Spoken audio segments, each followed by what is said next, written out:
wabarakatuh. Waalaikumsalam warahmatullahi wabarakatuh. Salam sejahtera bagi kita semua. Semoga Anda dalam keadaan sehat walafiat. Gimana kabar hari ini? Baik. Luar biasa. Baik, sebelum kita mulai pembelajaran kali ini, mari kita berdoa dulu. Silakan ketua kelas dipimpin untuk berdoa. Siap. Siap. Sebelum mulai, saya membaca doa terlebih dahulu. Doa mulai. Bismillahirrahmanirrahim. Rabbi sholli sodri wa yassir li amri wahlul uqdatam min lisani yafqahu qawli. Rabbi zidni ilman warzuqni fahman birahmatika ya arhamar rahimin. Amin. Assalamualaikum warahmatullahi wabarakatuh. Waalaikumsalam warahmatullahi wabarakatuh. Oke, untuk hari ini kita akan belajar terkait dengan coding dan kecerdasan artifisial, ya, yaitu literasi digital. Mungkin Anda semua sudah pernah merasakan, ya, maka ini akan memberikan penguatan terkait dengan kecerdasan artifisial seperti apa. Oke, sebelum mulai pembelajaran, Bapak mau ngecek kondisi kalian, ya, kehadiran. Kajun, iya. Algaisa, Pak Dian, Aluna, Arya, Chandra, Aurel, Ayu Andini, Aziza, baik, Dede, Farah. Baik, mari kita doakan ya kita yang sedang sakit, mudah-mudahan diberikan kesehatan. Amin. Ya.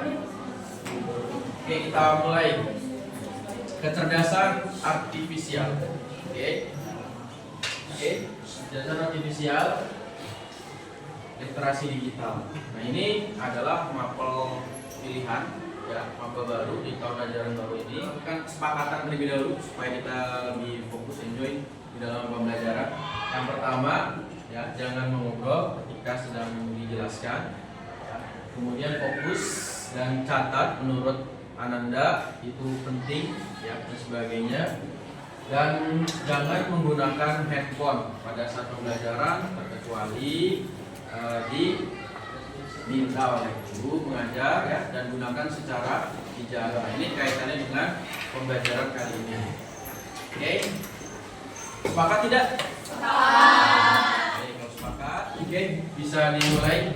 Bisa, ya? Kita sepakat. Sudah siap? Baik, kalau siap kita lanjut.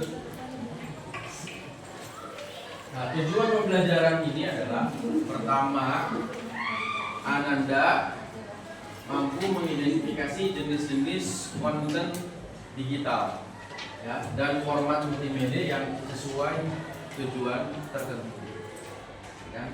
Dan yang keduanya, Ananda mampu menggunakan perangkat lunak atau platform digital untuk membuat konten sederhana dengan bantuan AI. Nah, nanti pada saat pembelajaran kalian dibentuk sebuah kelompok kecil untuk melakukan diskusi dan membuat sebuah hasil kreasi atau konten sederhana menggunakan kecerdasan artifisial. Apakah sudah pernah sebelumnya? Ada yang sudah, ada yang belum, ya? Oke. Kalau yang sudah, boleh menggunakan apa?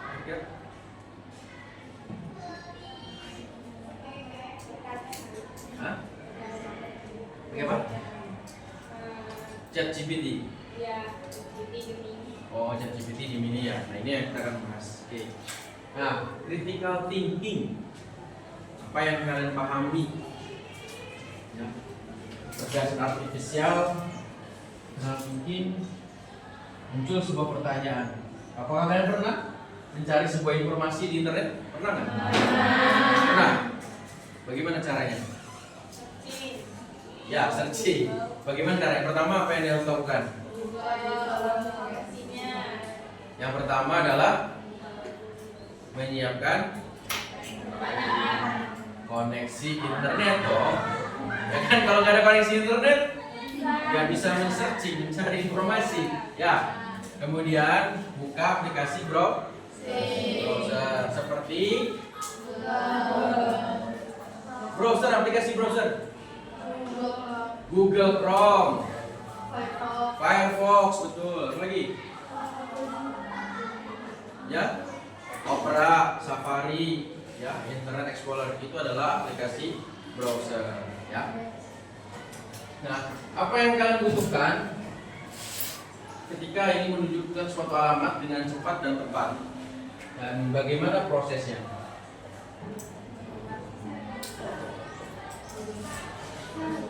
Ya, Sherlock. Oke, selain Sherlock, Google Maps. Apalagi terusnya? Waze. Ya.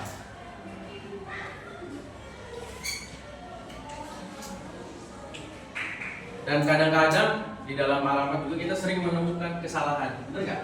Nah, kalian menuju suatu alamat yang akan kita tuju, ya ternyata malah menyasar gitu pada halaman web.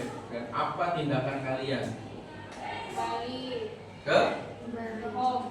Kembali ke home, betul, bagus sekali pencegahan seperti itu. Kadang-kadang kita sedang mencari referensi, tetapi karena dialihkan gitu ya. Tab tabulasi suka ada iklan kan? Nah, itu kan tidak diinginkan. Nah, itu jangan diklik, khawatir itu adalah phishing, ya, kejahatan di dunia maya. Itu datanya otomatis akan berpindah, kemudian merusak sistem dan sebagainya.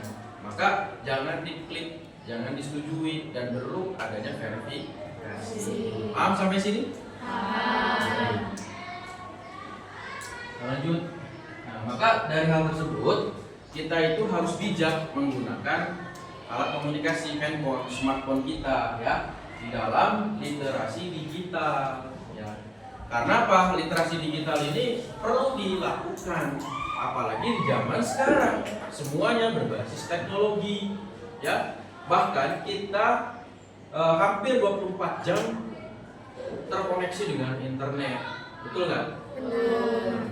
Nah, penggunaan handphone sekarang itu digunakan berbagai kalangan, dari usia dewasa sampai ke anak-anak ya, sampai ke adik-adik kita, benar nggak?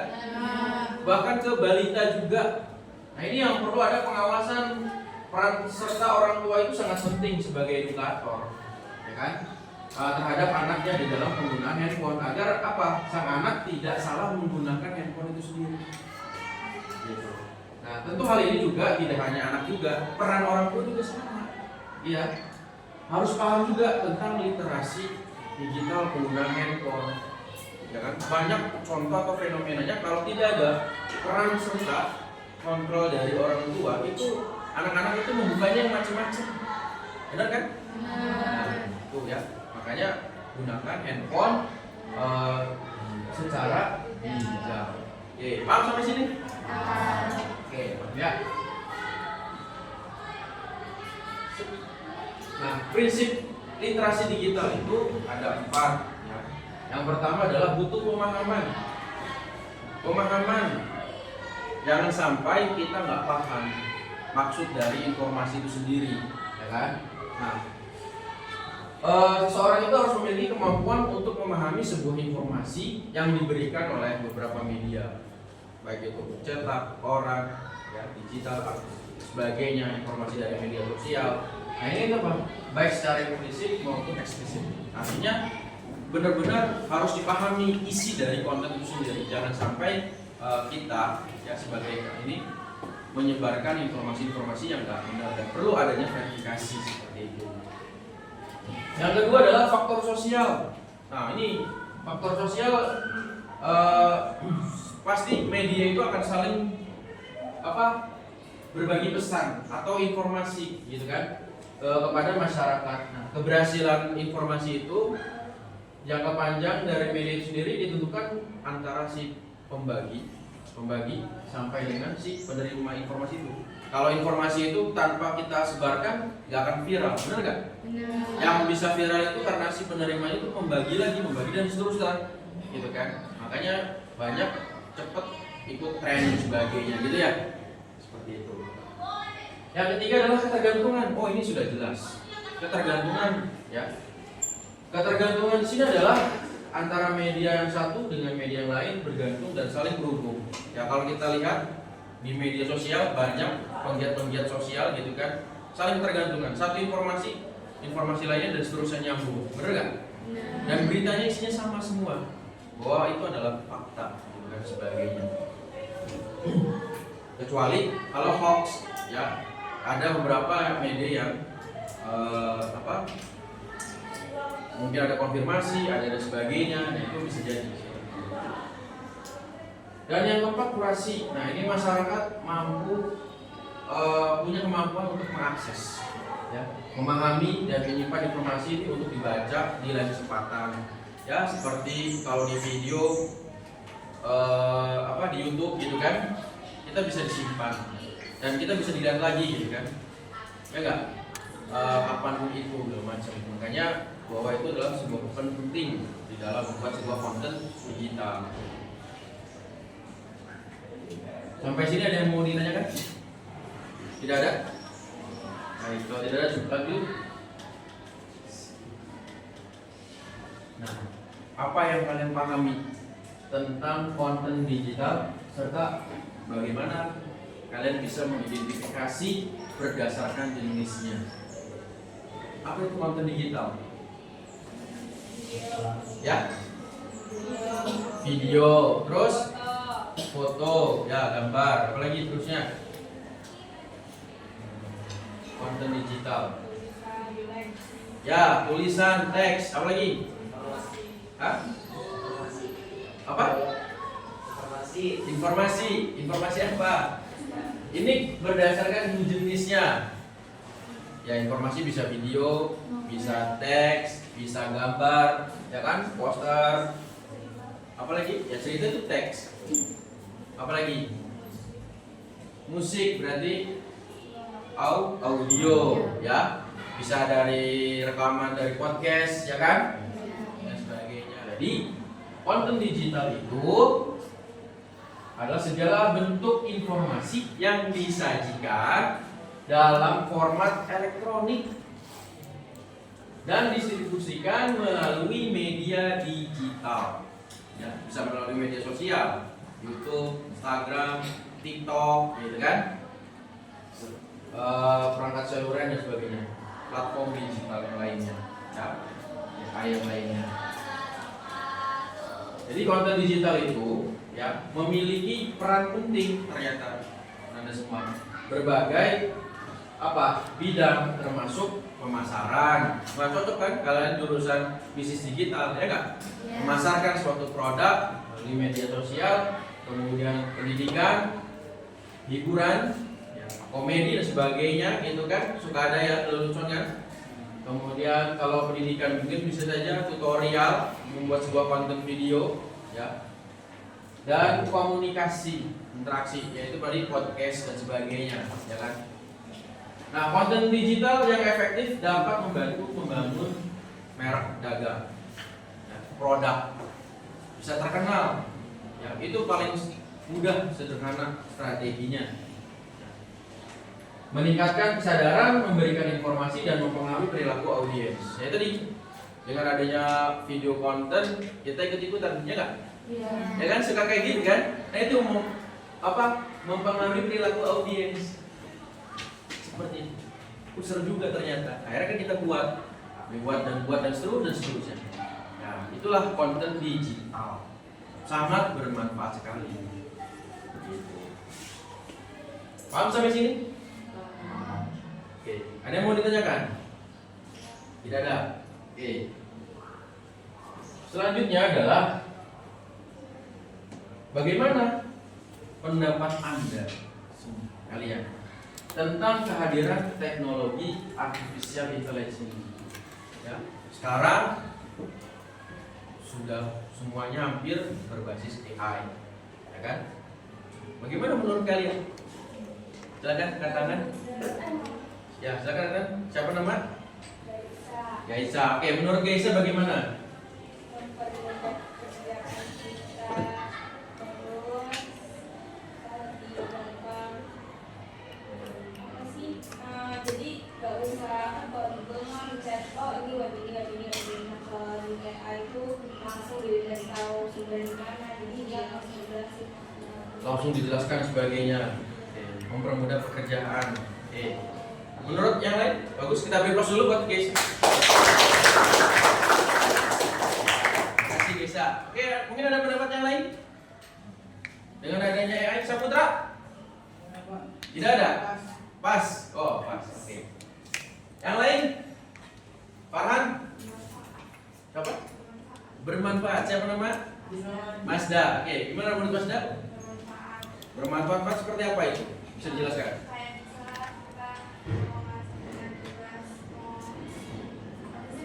susah tau kan tugasnya? Nggak apa-apa. Kan misalnya nih kita mau ngerjain tugas, kita tuh bantuan AI. Nah kita langsung dari platformnya kan, terus langsung dijelasin kayak salahnya gimana, udah gimana. Terus kalau misalnya ada yang posisi salah, AI itu langsung bisa membantu kita untuk biar dijelasin cara ini. Baik, luar biasa sekali ya. Tapi Mazda percaya dengan hasil AI? Sebenarnya peralatan AI itu menghasilkan selalu cepat. Hasilnya tidak selalu tepat. Nah, bagaimana yang dilakukan oleh Mazda untuk memperbaiki itu? Caranya ya kita membuat formulasi dan cari jawaban yang benar-benar dengan tanya yang paling Jadi perlu adanya perlukan verifikasi ulang ya, seperti itu. Ya, sebenarnya ada lagi yang mau ngasih pendapat? Silakan. Cukup. Gunawan nggak ada? Nggak ada. Yang lain dari kelompok sini? Cukup? Nggak ada. Ada lagi nggak? Rahma? Jessica? Nggak ada. Ya. AI sendiri, perkembangan AI sendiri ada positif, ada negatifnya. Positifnya tadi ya, Anda semua tadi menurut Geisha, menurut Mazda itu betul mempermudah di dalam pekerjaan. Nah, apa sih sisi positifnya? Untuk yang pertama adalah mempercepat kerja, ya, otomatisasi, efisiensi biaya dan sebagainya. Kemudian membantu kesehatan, pendidikan, pelayanan publik lebih cepat dan akurat seperti itu. Nah ini kalau kesehatan, ya contoh kecilnya adalah kayak seperti kita Halodoc gitu kan, konsultasi secara online. Nah tetapi agak hati-hati juga, butuh verifikasi ulang. Karena apa? Karena khawatir salah diagnosa gitu. Karena kan tidak lakukan secara tatap muka gitu ya, segala macam sebagainya.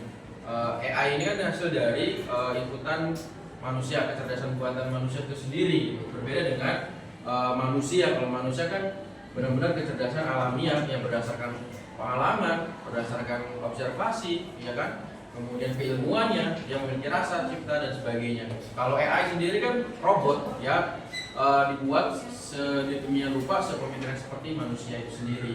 Ya dia bahannya dari hasil inputan dari orang. Nah kalau misalnya orang itu inputnya datanya salah, ya yang dihasilkan oleh AI itu sendiri makanya salah. Maka dari itu jangan terlalu percaya 100% kepada AI dan perlu ada dilakukannya verifikasi ulang, ya seperti itu. Ya melahirkan teknologi baru, robot, ya mobil dan desain digital. Kemudian adalah analisis big data untuk keputusan lebih cepat. Ya tadi itu seperti pengalaman Mazda ketika mencari sebuah artikel dan sebagainya, untuk menimbulkan suatu ide baru lagi gitu kan. Bukan yang kita lakukan kita gunakan AI, kita copy paste langsung dari hasil karya. Jangan seperti itu. Tapi kita untuk brainstorming apa ya sebagainya untuk mencari ide aja, gagasan aja, oh seperti ini sebagainya, baru kita dikombin lagi kembali seperti itu ya. Itu yang lebih bijak. Nah, terus ada sisi negatifnya. Apa sisi negatifnya? Sisi negatifnya itu adalah menggantikan tenaga kerja manusia di pekerjaan. Nah ini ya, itu sisi negatifnya. Yang kedua apa? Membuat manusia itu bergantung pada teknologi. Benar nggak? Jadi malas mikir kita. Ada AI semuanya, gitu kan? Ya, itu yang salah, gitu kan? Kemudian adalah resiko. Nah ini jelas nih, resiko penyalahgunaan atau defect manipulasi data. Foto kalian bisa saja, ya kan, dimanipulasi. Banyak kan sekarang video-video gitu ya, orang yang sedang berpelukan, ya. Kalau orang yang awam itu bener aja, ya. Orang di neraka ada juga ya contohnya. Itu kan menurut Bapak pembuatan seperti itu kan kurang bijak, benar nggak? Tidak baik seperti itu. Nah itu jangan sampai kalian membuat atau memanfaatkan AI dilakukan seperti itu, ya, kurang pas. Yang kemudian adalah masalah privasi dan keamanan data pribadi itu sendiri, itu ya. Nah, jadi AI itu apabila menghasilkan suatu karya menurut Undang-Undang Hak Cipta, karya tersebut tidak tergolong sebagai penciptaan yang dapat dilindungi dan AI pun tidak tergolong sebagai pencipta. Nah ini ketika kalian membuat atau memproduksi konten itu bukan disebutnya pencipta, beda dengan hasil karya sendiri manusia, ya. Itu kan robot. Oke, selanjutnya adalah kesimpulannya, AI sendiri adalah alat bantu cerdas yang dapat meningkatkan kualitas hidup manusia. Namun jika tidak dikelola dengan baik, AI bisa menimbulkan dampak sosial. Ya, tadi itu contohnya kayak neraka, segala macam itu kan muncul dampak sosial ya Kak? Dan sebagainya. Nah, etika juga, etika kita kurang pas dan sebagainya. Dan ekonomi. Solusi terbaik adalah menggunakan AI ya secara bijak, etis, dan tetap menjadikan manusia sebagai pengendali utama. AI tanpa manusia nggak akan bisa apa-apa. Benar nggak? Sepakat tidak? Ya kan? Tanpa adanya prompt yang kita tuliskan perintah tidak akan membuat sebuah jadi konten. Maka dari itu adalah manusia lebih cerdas daripada AI sendiri. Paham sampai sini? Bisa dimengerti? Baik.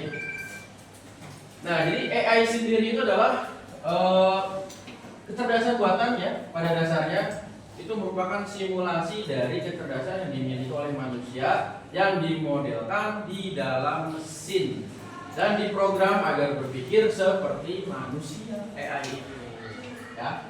Menurut dengan kata lain, AI juga merupakan sistem komputer yang dapat melakukan pekerjaan pada umumnya serta memerlukan tenaga manusia. Jadi tanpa adanya tenaga manusia, ya tidak bisa digunakan. Makanya kenapa AI semakin kok AI jadi canggih, pinter gitu kan? Karena sering digunakan oleh manusia itu sendiri. Dia semakin digunakan oleh seseorang, dia makin cerdas. Ya kan? Semakin banyak input kan? Bener nggak?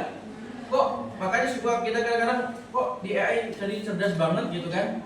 Karena digunakanlah banyak manusia itu, si perangkat itu jadi favorit ibaratnya digunakan. Jadi otomatis data-data sumber dan sebagainya yang manusia diinputkan oleh pengguna itu tersimpan di dalam database. Ketika ada yang manggil lagi, ada yang diperlukan, dia kembali lagi, dikeluarkan lagi, dan seterusnya seperti itu. Ada pembaru lagi, disimpan lagi dan sebagainya. Kalau sudah ada. Jadi cara kerja AI itu seperti itu. Semakin banyak digunakan oleh manusia, ya semakin cerdas juga AI-nya. Karena dia mendapatkan inputan dari manusia itu sendiri, pengguna itu. Ya. Oke. Nah, nih, aplikasi apa saja yang Anda ketahui kecerdasan artifisial atau AI, dan apakah pernah Anda menggunakan kecerdasan artifisial AI? Pernah. Untuk apa? Pernah? Pernah. Untuk apa itu? Mencari referensi. Gunakan aplikasi apa ya? Cici. Gemini, ChatGPT, terus apa? Meta AI, terus apa lagi? MTK. Tapi udah pernah kalian lakukan? Pernah ya? Dan hasilnya benar, presisi. Ada yang benar, ada yang soalnya Pak, itu kan misalnya kita main apa soalnya di sana. Nanti tuh yang dikasih jawaban dari orang-orang itu jawaban 1, jawaban 2, tapi dari orang. Ya, tapi berbeda tetap terus ya. Ya, itulah makanya dia tetap membutuhkan manusia kan. Dari manusia kan contohnya seperti itu. Dia membutuhkan referensi dan referensi. Ketika sudah ada rekaman itu sudah tersimpan, ketika ada orang yang menanyakan itu lagi, dia akan mengusulkan kembali. Itu cara kerja AI. Jadi seperti itu ya, paham ya? Ya, banyak sekali kecerdasan artifisial ya yang familiar itu ya ChatGPT, Gemini, Alpha AI ya kan, Billboard dan sebagainya, Grammarly untuk cek data, Vivid AI untuk video, dan Revit AI untuk video juga gitu kan, membuat sebuah konten produksi video. Nah, dari hal ini masih banyak AI yang lainnya yang kita belum tahu seperti apa dan spesifik dan sebagainya. Ya, kalau AI itu menurut kalian, kita sebagai orang awam ya, bagaimana menurut kalian, pendapat kalian AI untuk orang awam sebagai kayak kita ini? Ya, kenapa? Sangat berguna ya. Terus apa lagi?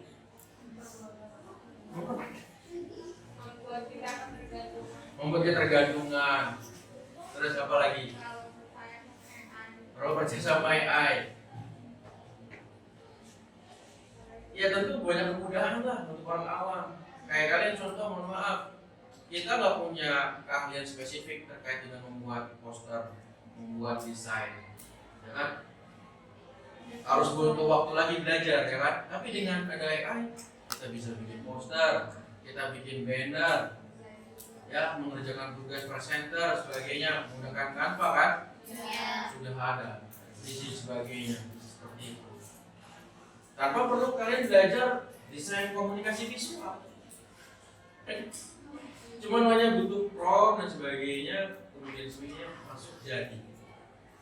Itu, ya. Mudah membuat konten digital, benar nggak? Mudah. Ya, kenapa misalnya AI juga bisa membantu kita menulis sebuah artikel, ya, membuat desain, video, bahkan musik tanpa harus memiliki keahlian tadi tuh. Tanpa memiliki keahlian, kita bisa membuat, gitu ya, memproduksi itu. Hemat waktu, biaya. Hemat waktu, biaya itu maksudnya kita nggak perlu lagi belajar bertahun-tahun, ya kan? Tapi dengan beberapa jam kita bisa membuat sebuah poster, membuat sebuah video, gitu kan? Atau membuat sebuah strategi pemasaran, ya. Misalnya kalian mau produk apa, memasarkan suatu produk dan sebagainya, bisa. Nah, pekerjaan yang biasanya dibutuhkan waktu lama dan diselesaikan lebih cepat, ya. Dan bahkan gratis dengan tools tertentu. Akses pengetahuan luas, benar nggak? Jadi kayak gitu kan luas. Kalau nanya sesuatu sama orang, agak mentok juga kan. Kadang-kadang ya kita butuh namanya sebagai referensi. Makanya AI itu jangan dijadikan patokan utama, tapi sebagai referensi saja, kan? Untuk kita mengembangkan kembali dari hasil AI itu sendiri. Nah, bisa menjawab pertanyaan tadi itu ya, memberikan ide kalau kita butuh dan sebagainya, ya, hingga membantu belajar hal yang baru dan praktis. Itu untuk kegunaannya sebagai orang awam. Tapi ada tapinya yang perlu kalian perhatikan. Ya, apa? Yang pertama, sekali lagi, etika penggunaannya. Nah, jangan sampai konten yang dibuat melanggar hak cipta. Ini AI itu gitu, makanya jawab tadi. AI sendiri bukan ciptaan, bukan karya, ya. Menurut undang-undang cipta kerja tadi kan ya. Nah, makanya nih, melanggar hak cipta, menyebarkan hoax, berarti atau merugikan orang lain, berarti kan si pengguna AI-nya sendiri kalau kayak gitu, ya enggak? Nah, kita sendiri. Jangan gunakan AI itu gunakan hal yang tidak baik, tapi gunakanlah hal yang baik. Nah, yang kedua adalah pemahaman dasar. Nah, orang awam, ya, sebaiknya kita tetap memahami cara kerja AI tadi itu, agar tidak disalahgunakan serta mampu memilih informasi mana yang benar, mana yang perlu dicek ulang. Gak ada yang tadi perlu dicek ulang aja sebenarnya, dikonfirmasi. Makanya jangan terlalu percaya 100% kepada AI, tapi perlu adanya pengkajian ulang. Benar gak nih dan sebagainya. Ya. Sampai sini paham? Ada yang mau ditanyakan? Tidak ada? Cukup?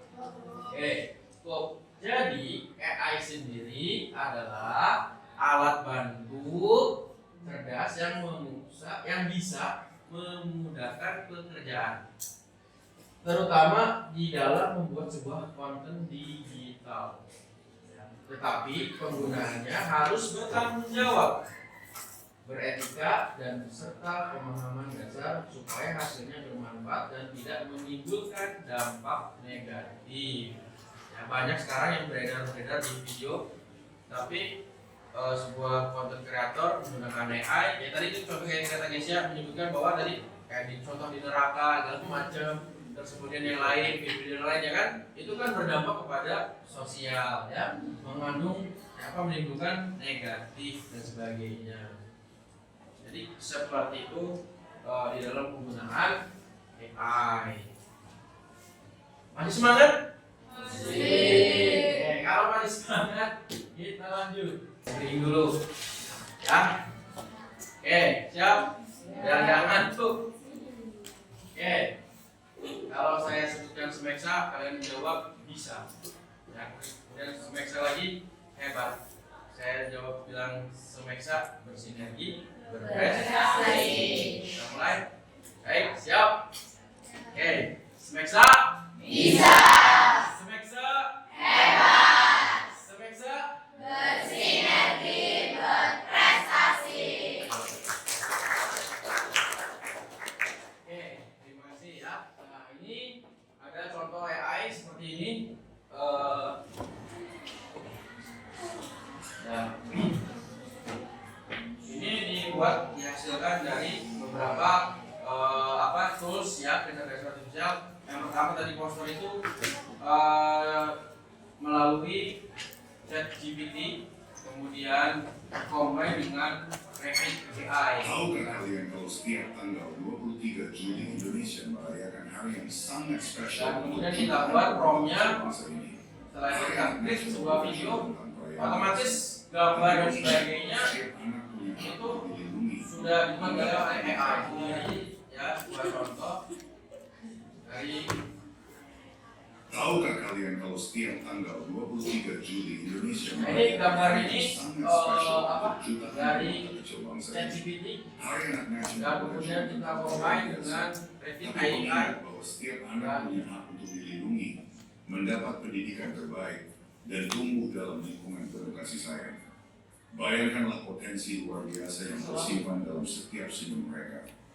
Dari dokter masa depan yang akan menyelamatkan nyawa, guru yang akan mencerdaskan bangsa, hingga seniman yang akan mengharumkan nama Indonesia di kancah dunia. Tapi semua mimpi besar itu butuh dukungan kita semua. Orang tua, keluarga, masyarakat, bahkan pemerintah harus bersinergi menciptakan lingkungan terbaik bagi mereka. Karena anak yang terlindungi hari ini adalah Indonesia yang maju di masa depan. Tahukah kalian kalau setiap tanggal 23 Juli Indonesia merayakan hari yang sangat spesial? Nah, tadi hasil dari AI itu sendiri. Nah, ya kan, AI dia mengambil beberapa video-video potongan cuplikan tetap menyesuaikan dengan teksnya gitu kan, yang kita sudah buat seperti itu. Kelompok peserta didik dibagi ke dalam beberapa kelompok kecil untuk mengerjakan LKPD serta perwakilan kelompok untuk melakukan presentasi hasil seperti apa di dalam kelompok. Oke, kelompoknya sudah yang kemarin saja sudah dibentuk. Silakan bersesuaian dengan kelompoknya. Sudah ya, bersesuaian dengan kelompoknya kan? Nah,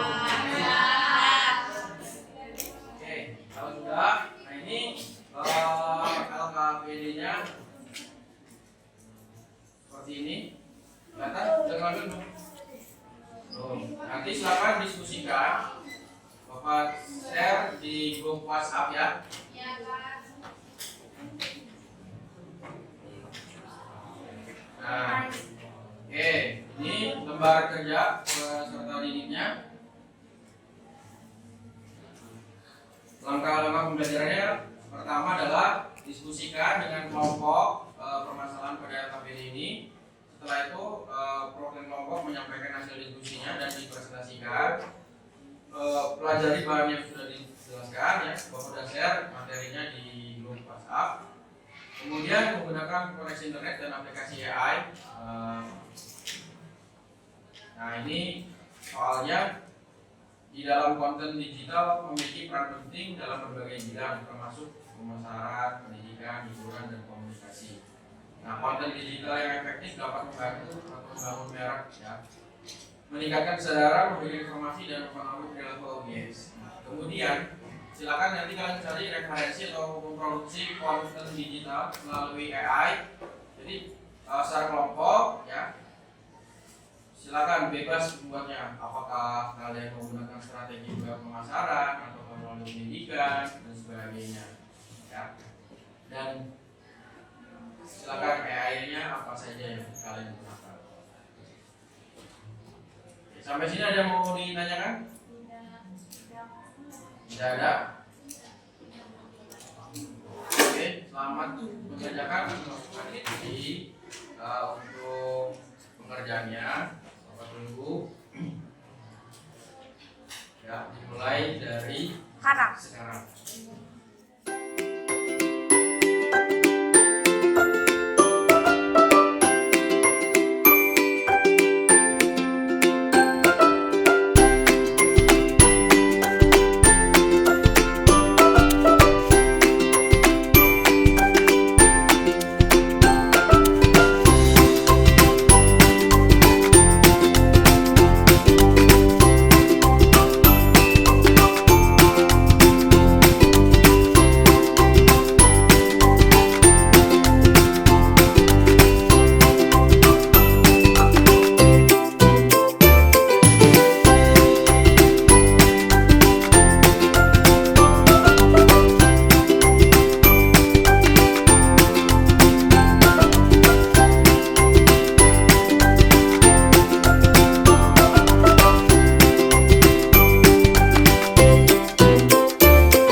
Bagaimana akan mempresentasikan hasil membuat konten sederhana menggunakan waktu dan tempat.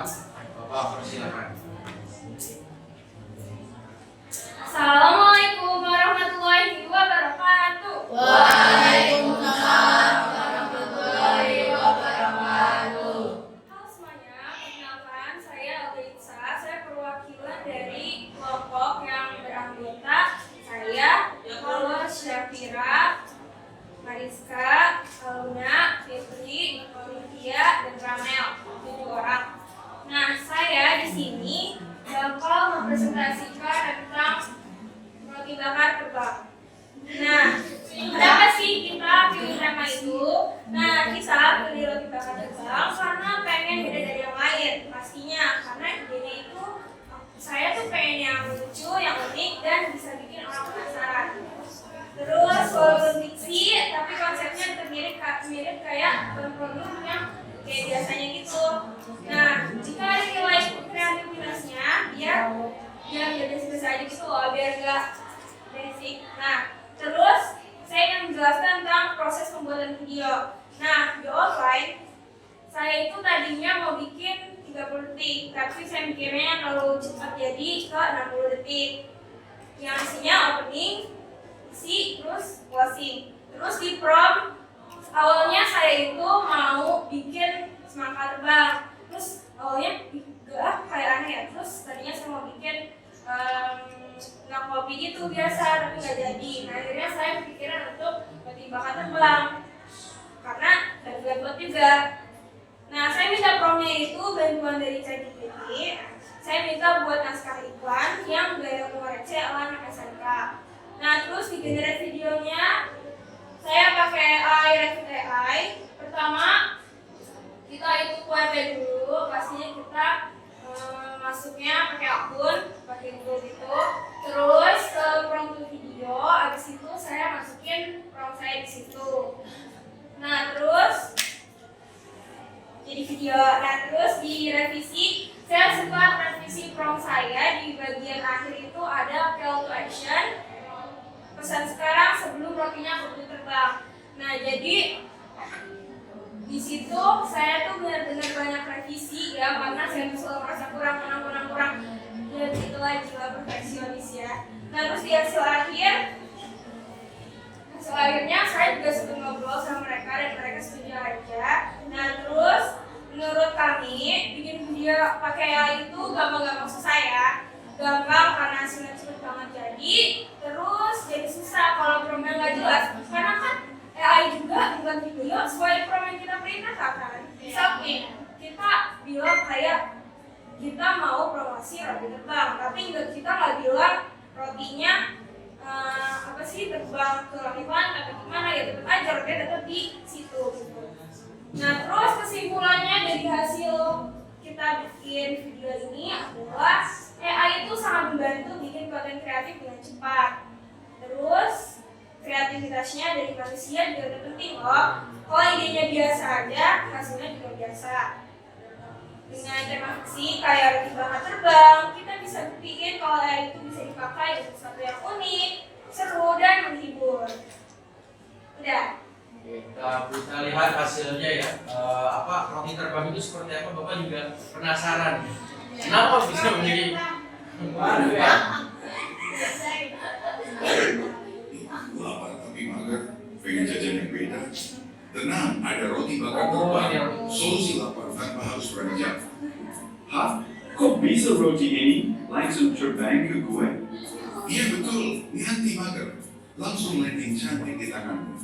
Pilih topping favoritmu. Ada coklat, keju, strawberry, atau blueberry.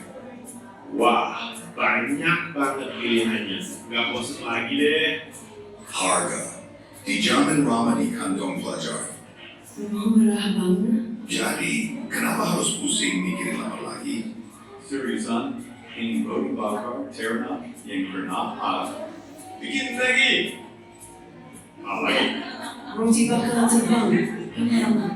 Jangan sampai kehabisan. Rasakan sensasi roti bakar terbang. Pesan sekarang sebelum rotinya keburu terbang. Dude, lapar banget nih. Tapi males jalan kaki.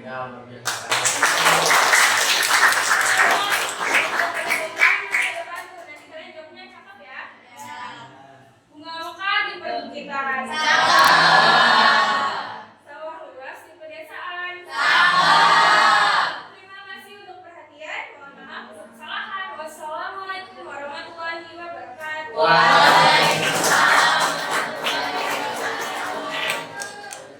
Ada lagi yang mau menjelaskan? Mau ditelepon dulu videonya atau gimana? Oke, baik, silakan. Mohon perhatian semuanya ya. Assalamualaikum warahmatullahi wabarakatuh. Waalaikumsalam warahmatullahi wabarakatuh. Selamat pagi semuanya. Pagi. Jadi bagian yang saya di sini saya akan mempresentasikan tentang AI Mixer Mentai yang saya buat sama kawan saya. Jadi kalau kamu membuat video AI di CapCut itu membuka aplikasi CapCut, pilih menu AI, terus upload sebuah video, masukkan ide atau teks, foto seorang anak belajar di perpustakaan. Pilih gaya video misalnya realistis, anime, atau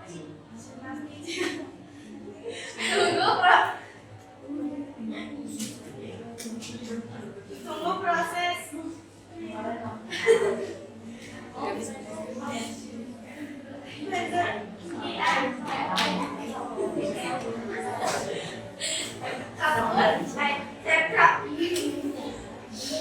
Kemudian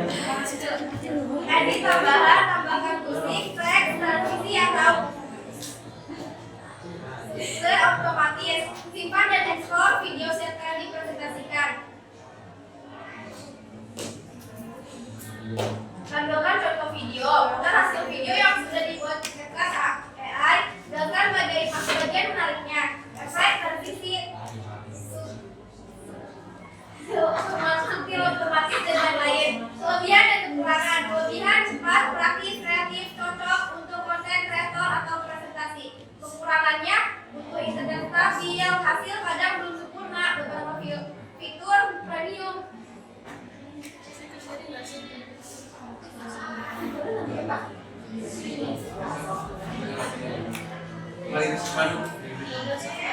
Mari simak dulu videonya. Mari simak dulu videonya ya. Maaf kalau ada yang salah. Dan sebenarnya lapar, tapi gak mau makan lagi. Tapi pengen yang enak dan kenyangin. Kenalin nih, dimsum mentai. Kombinasi sempurna dari dimsum mentai dan dipadu dengan saus mentai creamy yang gurih pedasnya pas.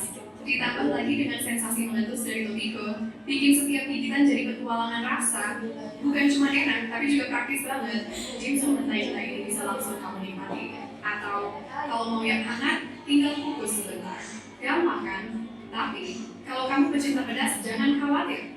Setiap pembelian sudah termasuk chili oil spesial kita. Minyak cabai yang harum dan pedasnya nendang. Siap bikin pengalaman makan dimsum mentai kamu makin seru dan lagi udah banyak yang ketagihan. Sekarang giliran kamu, jangan sampai kehabisan. Pesan sekarang juga. Order sekarang. Dimsum mentai, bikin lagi dari gigitan pertama. Tapi maksud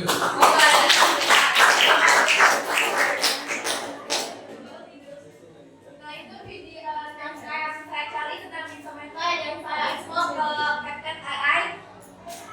Kesimpulannya dengan CapCut AI, siapapun bisa membuat video menarik tanpa harus pakai editing. Sekian yang dapat saya sampaikan. Maaf jika ada kekurangan karena kesempurnaan itu lagu milik Rizky Febrian. Asik. ya luar biasa sekali.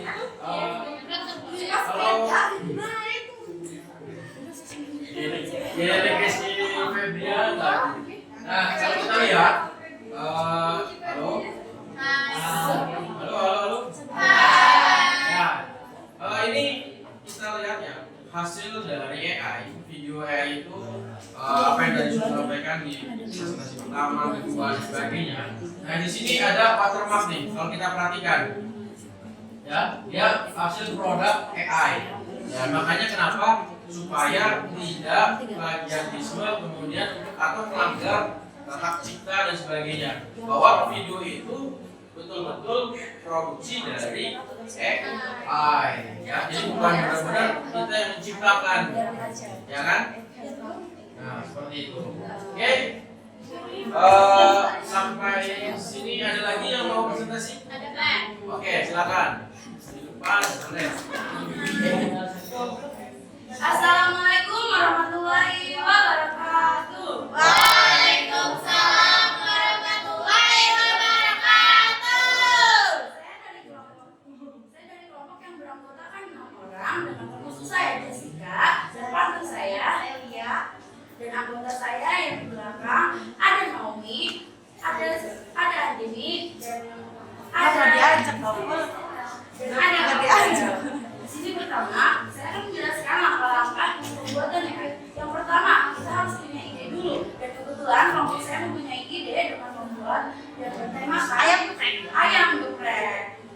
Yang kedua, membuat naskah belok. Naskah dan atau dialog itu sangat penting untuk membuat urutan video yang ada di AI. Yang ketiga, mencari teks atau dialog. Yang keempat, saya menyiapkan aplikasi untuk membuat AI. Saya menggunakan aplikasi Canva. Dan sebelum memulainya, saya mendaftarkan akun terlebih dahulu menggunakan AI tersebut. 6. Menyalin teks dan mengekspor jika sudah puas dengan hasilnya. Dan inilah hasil video AI yang saya buat bersama teman-teman saya. Di dunia ini ada dua jenis orang, yang kuat makan pedas dan yang sok kuat padahal baru level 2 udah minum es teh 5 gelas. Nah disinilah semua orang berkumpul di warung ayam geprek legendaris milik Pak Budi. Pak Budi bukan sekadar penjual ayam geprek. Beliau adalah CEO Geprek Corporation, Manager Department Sambal, sekaligus CFO alias Chief Flying Officer. Pekerjaan beliau dari motong ayam mulai sambal sampai kasih senyum bonus ke pelanggan. Jam 5 pagi orang-orang masih mimpi jadi sultan. Tapi Pak Budi udah sibuk di dapur, ayam dicuci, dibumbui, masukin ke tepung. Dan tentu saja ritual suci, ulekan sambal. Kalau sambal belum goreng jangan harap ayamnya bisa digeprek. Minyak panas berhubungan. Wish, ayam masuk langsung berubah jadi emas crispy. Dan inilah momen paling sakral. Ayam yang sudah renyah ditaruh di atas cobek lalu digeprek. Dua, suara itu lebih merdu daripada notif gaji masuk. Jam makan siang warung langsung penuh. Ada anak sekolahan, mahasiswa kosan yang tanggal tua, sampai bapak-bapak ojol yang lapar setelah ngejar orderan. Semua punya alasan yang sama. Ayam geprek Pak Budi pedasnya bikin nagih. Mahasiswa sopot pedas Bang level 10 ya. 2 menit kemudian wajahnya merah kayak kepiting rebus. Anak sekolah, Bang ST 1 lagi. Padahal baru makan level 1 pelanggan setia. Ada ibu-ibu yang tiap hari beli buat anaknya. Katanya kalau nggak makan geprek, anaknya nggak imut seharian. Bapak ojol sambil makan curhat. Bang ini sambalnya lebih pedas dari mantan saya ninggalin pas lagi sayang-sayangnya. Meski Pak Budi selalu sabar. Katanya jualan bukan cuma soal berdua, tapi selalu bikin orang lain bahagia. Kalau mereka bisa pulang dengan senyum, itu rezeki buat saya juga. Katanya sambil senyum terus. Buat Pak Budi sambal itu kayak hidup. Ada yang manis, ada yang pedas, ada yang bikin nangis. Tapi semuanya bikin cerita jadi lebih berwarna. Dari warung sederhana ini lahir rasa yang luar biasa. Bukan sekadar ayam geprek, tapi semangat perjuangan dan tawa yang dihidangkan di atas piring. Jadi, kalau lagi lapar, ingatlah satu nama. Ayam geprek Pak Budi. Karena hidup tanpa ayam geprek, ibarat Indomie tanpa micin hamba.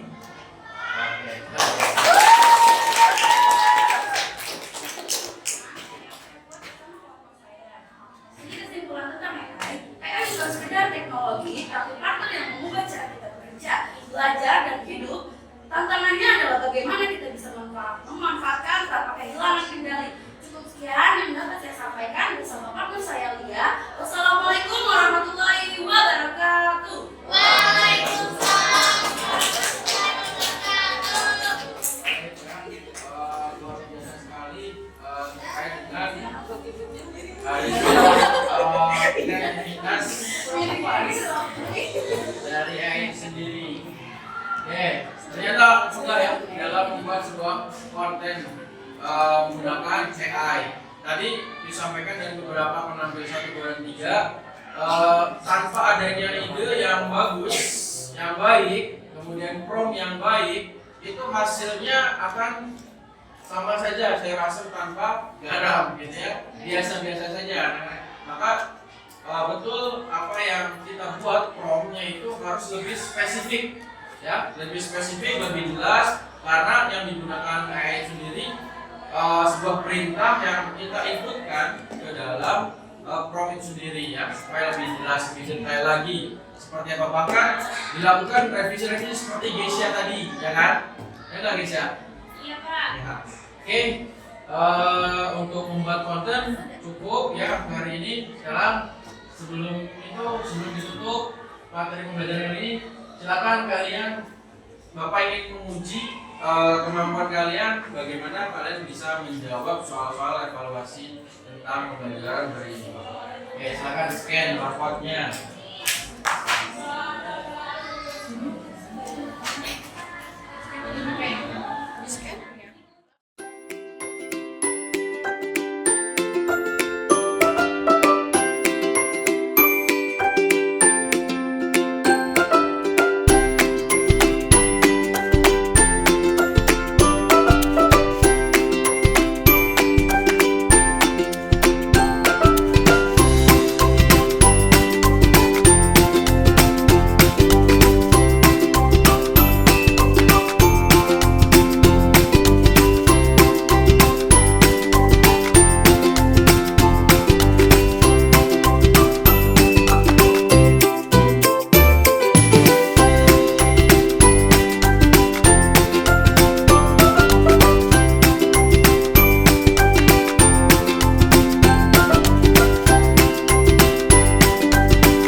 Waalaikumsalam. Baik, sudah ya. Untuk soal evaluasinya, kita lihat hasilnya beberapa sebagian sekali nilainya ada yang sempurna 100, 60, kemudian 90 dan seterusnya ya. Dan ada beberapa teman kita juga nilainya masih kurang dari itu. Silakan nanti belajar bareng-bareng dengan temannya. Yes. Sebelum kita tutup, Bapak mohon perhatian dulu semuanya. Ya, sebelum kita tutup mengakhiri pembelajaran kali ini, Bapak ingin siapa yang dapat bisa menyimpulkan pembelajaran hari ini? Ya. Bisa? Boleh? Berdiri, menyampaikan kesimpulannya. Kesimpulan pembelajaran kali ini. Ya, cepat.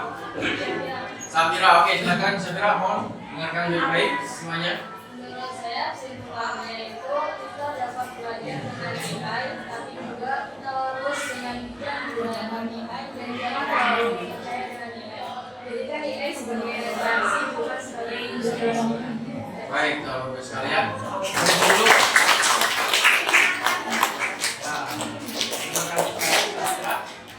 Dan kesimpulan pembelajaran kalian adalah betul apa yang disampaikan oleh Safira. AI adalah alat bantu yang cerdas yang bisa memudahkan di dalam bekerja. Kemudian terutama di dalam membuat sebuah konten digital. Nah, yang tadi sudah kita coba eksplor bersama-sama. Tetapi di dalam penggunanya harus bertanggung jawab, beretika, dan disertai pemahaman dasar supaya hasilnya bermanfaat dan tidak menimbulkan dampak negatif. Oke, sekian dari Bapak. Saya akhiri. Assalamualaikum warahmatullahi wabarakatuh. Bye.